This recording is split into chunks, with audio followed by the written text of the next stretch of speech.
Afrowork ሰላም ጤና ይስጥልኝ። ሁላችሁም በያላችሁበት ሰላማችሁ ይብዛ። ስሜ ዳግማዊ ሰላምሳ እባላለሁኝ። እዚህ ነዋሪነቴ በዚህ በካልጋሪ ነው። ለባለፉት 4 ዓመታት እዚህ በካናዳ በካልጋሪ ነው የምኖረው ከቤተሰቦቼ ጋር። አሁን እዚህ የተገኘሁበት ዋነኛ ምክንያት በቅርቡ ይፋ ያደረግነውን ያቋቋምነውን የአፍሮወግ ተቋማችን ከሚሰራቸው ስራዎች መካከል ላይ አንዱ በሆነው ብቻ በአፍሮወግ ፖድካስት ላይ አጠር ያለ ማብራሪያ ለመስጠት ነው የምፈልገው። እንግዲህ የዚህ አፍሮወግ ከስሙ እንደምትረዱት በተለይም ደግሞ ኦል ዘ ብላክ አፍሪካንስ በተለይም ደግሞ ከኛ ከማህበረሰባችን ከኢትዮጵያውያን እንደዚሁም ደግሞ ከኤርትራውያን ጋር በተቆራኘ መንገድ ውይይት የምናደርግበት ወግ የምናደርግበት አይነተኛ መድረክ ነው። እንደምታውቁት እንግዲህ በተለይ በዚህ በኢሚግሬሽን ጀርኒ ውስጥ ሁላችንም ብዙ የሆነ ኤክስፒሪየንስ የምናደርግበት አጋጣሚ አለ። ከምንኖርበት ከሀገር ቤት ወጥተን በተለያየ ስደት ጣቢያዎች ላይ ከስደት ጣቢያ ተነስቶ ደግሞ በዚህ በካናዳ በምንመጣበት ጊዜ የሚያጋጥሙን መጠነ ሰፊ የሆኑ አዳዲስ ጉዳዮች ይኖራሉ። አንዳንዶቹ ያው በፈረንጆቹ አነጋገር እንደሚሉት ካልቸራል ሾክ አለ። ከወይዘሩ ጋር፣ ከባህሉ ጋር፣ ከቋንቋው ጋር፣ ከአስተዳደራዊ ሲስተሙ ጋር ራሱ የመላመድ መረጃዎችን የማግኘትን ሁኔታን አስመልክቶ ራሱ በጣም ብዙ ችግሮች የሚነሱበት ሁኔታ ነው ያለው። እንግዲህ ለዚህ ሁነኛው መንገድ ብለን እኛ አንዱ የምናስበው ምንድን ነው? መረጃ ነው። በተለይ እዚህ ቀደም ብሎ የመጡ 30 ዓመትም ከዛም በላይ የቆዩ ብሎም ደግሞ 20 ዓመት 10 ዓመት ወርታች ዝቅ እያለ የሚሄድ ብዙዎች ኤክስፒሪየንስ ያላቸው ሰዎች አሉ። እንግዲህ ኤክስፒሪየንስ ስንል የመጡትን ሰዎች የሚመጡበት የመጀመሪያውን ወቅት ላይ ያለውን የሚያጋጥማቸውን አዘኙ ካመር የሚያጋጥማቸውን ፈተናና ቻሌንጅ ላይ ብቻ ሳይሆን እዚህም ከመጡ በኋላም ደግሞ በህይወታቸው ላይ ሞር ሰክሰስፉል ለመሆን በትምህርት በስራም በማህበራዊ ህይወትም እና በተለያዩ ተቋማዊ ተሳትፎ አስመልክቶ ብዙ ልምድና ኤክስፒሪየንስ ያላቸው ሰዎች አሉ። እንደዚሁም ሰክሰስፉል ብቻ ሳይሆን ደግሞ በተለያዩ ፈተናዎች ውስጥና በተለያዩ ቻሌንጆች ውስጥ የሚያልፉ ብዙ ወንድም እህቶች አሉ። ሁላችንም በችግር ውስጥ ነው የምናልፈው። የሁላችንም ስቶሪ በዚህ በአፍሮወግ ውስጥ ቫሊዩ አለው ብለን ነው የምናስበው። እንግዲህ አፍሮወግ ከሚያነሳቸው ማህበራዊ ጉዳዮች መካከል ላይ አንደኛ የስራን ኬሪየርን የተመለከተ ጉዳዮችን እናነሳለን። አዲስ ኬሪየርን ውስጥ ስንገባ የሚያጋጥሙን ፈተናዎች እና ቻሌንጆች ምንድናቸው? በምን አይነት መንገድ ልንወጣቸው እንችላለን ብለን በጣም በጥልቀት የምናነሳበት ነው የሚሆነው። የዚህ የእኛን ውይይትን ወይም የአፍሮወግን መድረክ ምናልባት ለየት ሊያደርገው የሚችለው ነገር ቢኖር ምንድነው? አንደኛ በጥናትና በመረጃ ላይ በጣም ሞር የተመሰረተ መሆኑ፣ ሁለተኛ ባለሙያዎች መጥተው ሀሳባቸውን የሚሰጡበት ሪፍሌክት የሚያደርጉበት አይነተኛ አጋጣሚ መሆኑ። ባለሙያዎች ስንል በጋቨርንመንት ስትራክቸር ውስጥ ያሉ በዚህ ከኤምፕሎይመንት እንቅስቃሴና ስራ ጋር በተጓዳኝ የሚሰሩ ፕሮፌሽናልስ መጥተው የሀገሪቱን ነባራዊ ሁኔታን ለእኛ በምንረዳበት ቋንቋ በሚገባን ሁኔታ ለእኛ ማብራሪያ ሊሰጡን የሚችሉ ያ የቀረበልን ማስረጃዎችና ማብራሪያዎችን ደግሞ እኛ ለህብረተሰባችን በሚመጥን መንገድ ካልቸራሊ አፕሮፕሪየት በሆነ መንገድ ስንል ኢንክሉድ የሚያደርገው አንዱ ቋንቋንም ጨምሮ ነው።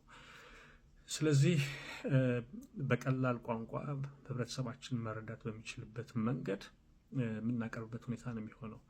እንግዲህ ኒውካመርስ ስንል ሁሉም ሰው ኢንትሪ የሆነ ጆብ ይፈልጋል ማለት አይደለም። በጣም ፕሮፌሽናል ሆነው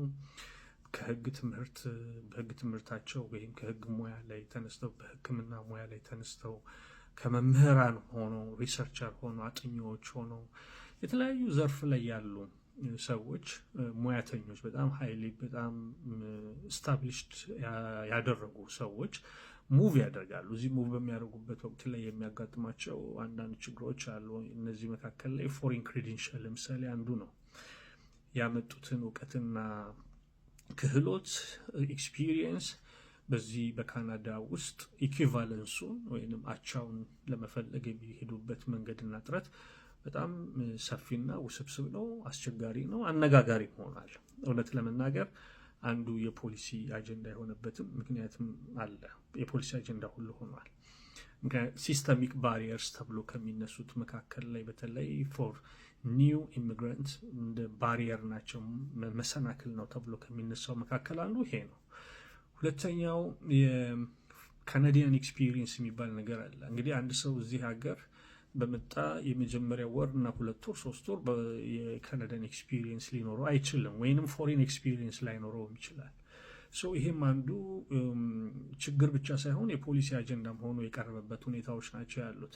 እንግዲህ እንደዚህ አይነት ጉዳዮችና አንገብጋቢ ሁኔታዎች ከኛ ማህበረሰብን ወደ መድረክና ወደዚህ ወደ አፍሮ ወግ ኦፕን ዲስከሽን ላይ በማምጣት ያጋጠማቸውን መሰናክሎች ምንድናቸው፣ ደግሞ ሰክሰስፉሊ ያለፉ ሰዎች ደግሞ በምን አይነት መንገድ ሁኔታ ውስጥ አለፉ፣ እንደዚሁም ደግሞ የሚመለከታቸው የመንግስትም ተቋማትም ቢሆኑ በዚህ በካልጋሪ ያሉ በአስተዳደር ጉዳዮች ላይ ያሉ በኤክስፐርቶችም መጥተው ምንድነው ያለው ሪያሊቲ ያለው ሁኔታ ምንድነው፣ በምን አይነት መንገድስ መወጣት አለብን የሚለውን ነገር ማብራሪያ የሚሰጡበት ነው የሚሆነው። እንግዲህ ከዚህ በተጓዳኝ የስራ ጉዳዮች ብቻ ሳይሆኑ በተለይ ወጣት ልጆች ይዘው ወደዚህ የሚመጡ ይኖራሉ። ፕራይመሪ እና ሰከንደሪ ኤጁኬሽን ብዙም ውስብስብ አይደለም፣ በቀላሉ መግባት የሚችሉበት ሁኔታዎች ናቸው የሚሆኑት። ግን 18 ዓመት ከሆናቸው በኋላ ለምሳሌ ማትሪክ ኢትዮጵያ ውስጥ ወስደው እዚህ መጥተው ዩኒቨርሲቲ ጆይን በሚያደርጉበት ወቅት ላይ ያለው ሁኔታ ራሱን የቻለ ፈተና ነው። ያንን በእኔም በራሴ በቤተሰብ ውስጥ ያየሁበት ሁኔታ ነው ያለው እና እንዲህ አይነት እንትን እኛ እንኳን እዚህ 4 ዓመት 5 ዓመት ከዛ በላይም ተቀምጠን ይህንን መረጃ ለማግኘት በጣም ፈተና ነው የሆነው። ይህንን ያለፉ ሰዎች ሁሉም አንድ አይነት ኤክስፒሪየንስ አንድ አይነት መንገድ አይሄድም፣ የተለያየ መንገድ ነው የሚሄደው። በምን አይነት መንገድ አለፉት ብለን ደግሞ እንደዚህ አይነት ሁኔታዎች የምናነሳበት ሁኔታ ነው የሚሆነው። ሌላው ዋነኛውና አንገብጋቢ ጉዳይ ምንድን ነው? በተለይ ወላጆች ወደዚህ በምንመጣበት ወቅት ላይ ባህላችንና ወጋችንን ትተን አይደለም የምንመጣ፣ መተውም አለብንም አይባልም፣ ልንተውም አንችልም። that's our culture። ልጆቻችን ግን እዚህ ከመጡ በኋላ በትምህርት ቤት አንዳንዶቹ እዚሁ የሚወለዱትም ይሄ የካልቸራል ኮንፍሊክት የሚያጋጥምበት ሁኔታዎች አሉ። አንድም ይሄ የኛ ፖድካስት ለልጆች አፕሮፕሪየት በሆነ መንገድ በራሳቸው በልጆች ፒር ዳያሎግ የሚያደርጉበት አጋጣሚ ይኖራል። አት ዘ ሴም ታይም ደግሞ በእኛ በአደልት መካከል ላይ የሚደረግ ኮንቨርሴሽን ይኖራል። በተመሳሳይ ሁኔታ ደግሞ ሁለቱንም ማዕከል አድርገን የምናደርጋቸው ውይይቶች ይኖራሉ። የኛ ፖድካስት ነው፣ ነን ፕሮፊት አይደለም ተቋማችን። ሶሻል ኢንተርፕራይዝ ነው። ሰስቴን የሚያደርገው በራሱ ሪሶርስ እና በራሱ አቅሙ ስለሚሄድ ጥረት የሚያደርግ ተቋም ነው። እንግዲህ ይሄ ፖድካስት ምናልባት አንዱ እና በጣም ኢምፖርታንት የሚሆነው ነገር ምንድን ነው?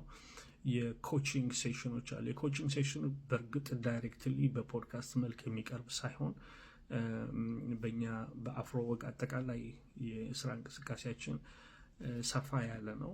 ሰፋ ያለ ፓኬጅ አለው።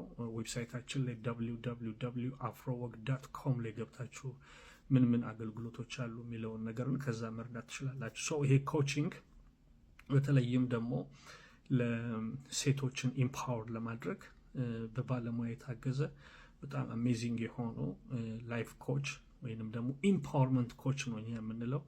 ኢምፓወርመንት ኮች ለእህቶቻችን ሌሎችም ለወንድሞቻችንም ለካፕልስም እንደዚሁም ደግሞ ኢትስ ኖት ማሬጅ ቤዝድ አይደለም ወይንም የትዳር ላይ ማዕከል ያደረገ እንትን አይደለም። this is empowerment coaching is a little bit different።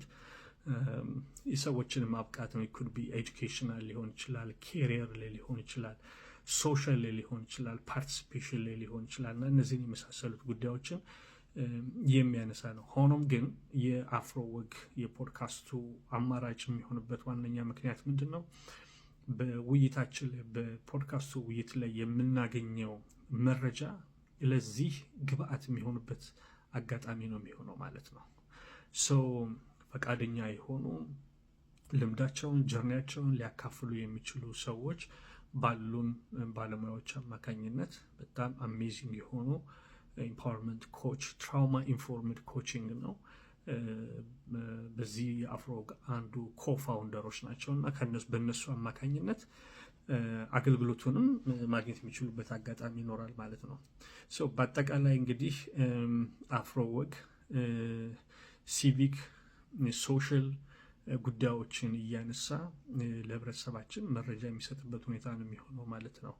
ይሄ በጣም ሴፍ ስፔስ ነው፣ ምቹ ነው።